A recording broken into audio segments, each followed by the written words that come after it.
We've been taught that breaking a bad habit is a test of brute strength.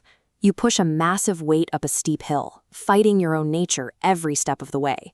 The rules of this game are brutal. If your grip slips for even a second, the rock rolls all the way back to the bottom. Your streak ends, and you are labeled a failure. This diagram illustrates the brain as a prediction engine. It generates top-down expectations to create our controlled hallucination of reality. Viewed through this lens, addiction operates as a software glitch in that predictive code. You can't outmuscle a glitch in your own software. To actually recover, you have to stop pushing the boulder and learn how to hack the predictive system itself. The first step is realizing a strange truth about cravings. Your brain doesn't want the drink, the junk food, or the phone. What it wants is the forecast of relief.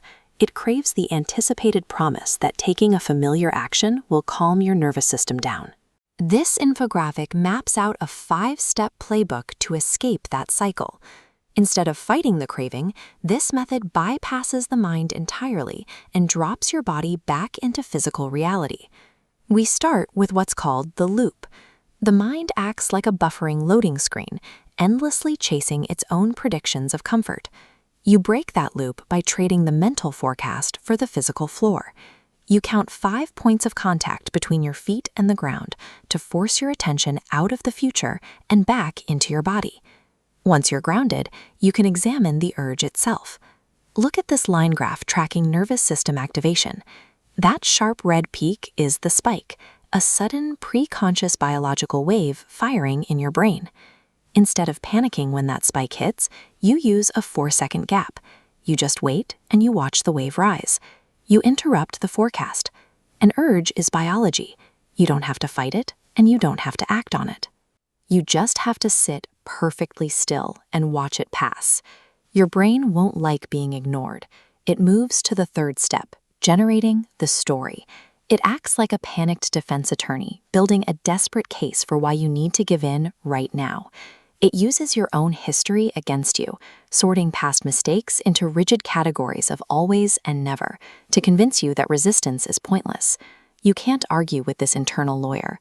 Instead, as this graphic shows, you drop the story and switch to the sensation. You bypass the argument by naming pure, wordless physical feelings, like tightness or warmth. A sensation doesn't have a closing statement. The fourth movement targets the environment where these mental loops thrive. Isolation. Cravings grow loudest when they are kept completely secret.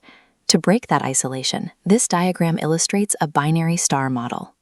Just as 2 stars orbit a shared center to stabilize a solar system, a balanced 2-person dynamic can stabilize a chaotic mind. This partner offers a steady, silent presence, witnessing the struggle without attempting to offer advice or judgment. A craving relies on manipulation and secrecy.